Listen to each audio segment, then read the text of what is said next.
പുറത്തുനിന്ന് ഞാനൊരു 5 പ്രാവശ്യം കീമോ ചെയ്തിട്ടുണ്ടായിരുന്നു. അതുകൊണ്ട് യാതൊരു പ്രയോജനം ഉണ്ടായില്ല. യാതൊരുവിധ മാറ്റം ഉണ്ടായില്ല. റിസൾട്ട് ഇല്ലല്ലേ? മൊത്തം 6 കീമോ ചെയ്തു. പിന്നെയും ചെയ്തു ഒരു കീമോ കൂടി. ഫുൾ ബെഡിലായിരുന്നു, ഒന്നും ചെയ്യാൻ പറ്റില്ലായിരുന്നു.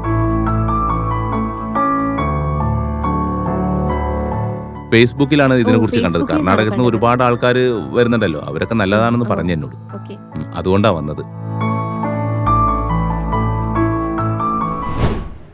Welcome to Punarjan Ayurveda hospital. നമ്മളോടൊപ്പം പേഷ്യന്റ് ഉണ്ട്. ഇവർ ഫസ്റ്റ് ടൈമാണ് വരുന്നത്. നമുക്ക് ഇവരോട് തന്നെ എന്തൊക്കെയാണെന്ന് ചോദിച്ച് മനസ്സിലാക്കാം. വന്ന സമയത്ത് എന്തൊക്കെയാണ് ലക്ഷണങ്ങൾ ഉണ്ടായതെന്നും ഇത് ക്യാൻസർ സംബന്ധിച്ച ലക്ഷണങ്ങളാണെന്ന് എങ്ങനെ മനസ്സിലാക്കിയെന്നും ആ സമയത്തുണ്ടായ പ്രോബ്ലംസിനെ പറ്റിയും കൂടാതെ പുനർജൻ ആയുർവേദ ഹോസ്പിറ്റലിലെ മെഡിസിൻ യൂസ് ചെയ്യാനുണ്ടായ കാരണത്തെ പറ്റിയും നമുക്ക് ചോദിച്ച് മനസ്സിലാക്കാം. വളരെ ഡീറ്റെയിൽഡ് ആയിട്ട് തന്നെ. സാർ നമസ്കാരം. സാറിന്റെ പേര്? മോഹൻ. എവിടെ നിന്നാ വരുന്നത്? കർണാടകയിലെ. ഓക്കെ. പേഷ്യന്റ് ആരാ സാറിന്റെ? എന്റെ ചേച്ചിയാ. പേരെന്താണ്? വീരപുത്രാമ്മ. എത്ര വയസ്സുണ്ട്? 60 കഴിഞ്ഞിട്ടുണ്ടാവും. 60 above അല്ലേ? ഓക്കെ. ഡോക്ടർ നോക്കിയിട്ട് എന്ത് ക്യാൻസർ ആണെന്നാണ് പറഞ്ഞത്? അന്നനാളത്തിൽ. എസോഫേജിയൽ ക്യാൻസർ അല്ലേ? ഓക്കെ. എത്ര നാളായി? 1 കൊല്ലം. എന്തെങ്കിലും ട്രീറ്റ്മെന്റ് എടുത്തിരുന്നോ? പുറത്ത് കീമോ കൊടുത്തായിരുന്നു. അതുകൊണ്ടൊന്നും യാതൊരു പ്രയോജനം ഉണ്ടായില്ല. ഒരു മാറ്റം ഉണ്ടായില്ല. ഓക്കെ. എടുത്തിരുന്ന ട്രീറ്റ്മെന്റ് ഒക്കെ സ്റ്റോപ്പ് ചെയ്തു അല്ലേ? ഓക്കെ. പുനർജൻ ആയുർവേദ ഹോസ്പിറ്റൽ എങ്ങനെയാണ് ചൂസ് ചെയ്തത്? ഇത് ചൂസ് ചെയ്യാനുണ്ടായ കാരണം എന്താണ്? ഫേസ്ബുക്കിലാണ് കണ്ടത്. കർണാടകത്തിലൊക്കെ നിറയെ ആൾക്കാർ വരുന്നുണ്ടെന്ന് അറിഞ്ഞപ്പോ വന്നതാ. നല്ല അഭിപ്രായമാണ്. അതുകൊണ്ടാണ് ഇങ്ങോട്ട് വന്നത്. കർണാടകയില് ഒരുപാട് ആയുർവേദ ഹോസ്പിറ്റൽസ് ഒക്കെ ഉണ്ടല്ലോ, പക്ഷേ ഈ പുനർജൻ ആയുർവേദം ചൂസ് ചെയ്യാനുള്ള കാരണം എന്താണ്? അത് ഫേസ്ബുക്കിൽ കണ്ടതുകൊണ്ട് മാത്രമല്ല, കർണാടകത്തിലെ എല്ലാവരും പറഞ്ഞു വളരെ നല്ല ഹോസ്പിറ്റലാണെന്ന്. അതുകൊണ്ടാണ് ഇങ്ങോട്ട് ഞങ്ങൾ വന്നത്. Okay sir. സാറിന്റെ ചേച്ചിക്ക് ഇപ്പോ അന്നനാളത്തിലാണല്ലോ ക്യാൻസർ വന്നിരിക്കുന്നത് അല്ലേ? ഇതെങ്ങനെ കണ്ടുപിടിക്കാനുള്ള കാരണം?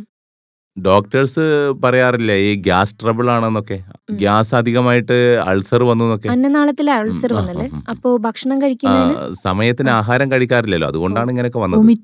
വൊമിറ്റ് ചെയ്തോണ്ടിരുന്നു.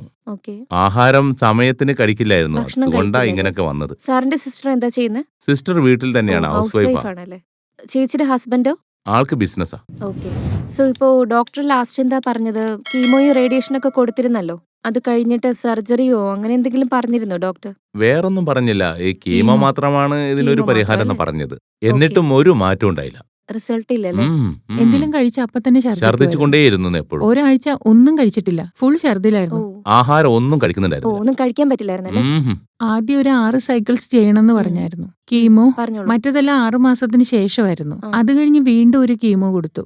പിന്നെ 15 ദിവസത്തേക്ക് ഒന്നും കഴിച്ചിട്ടില്ല. കഴിക്കണമെന്ന് വിചാരിച്ചാലും കഴിക്കാൻ പറ്റില്ല.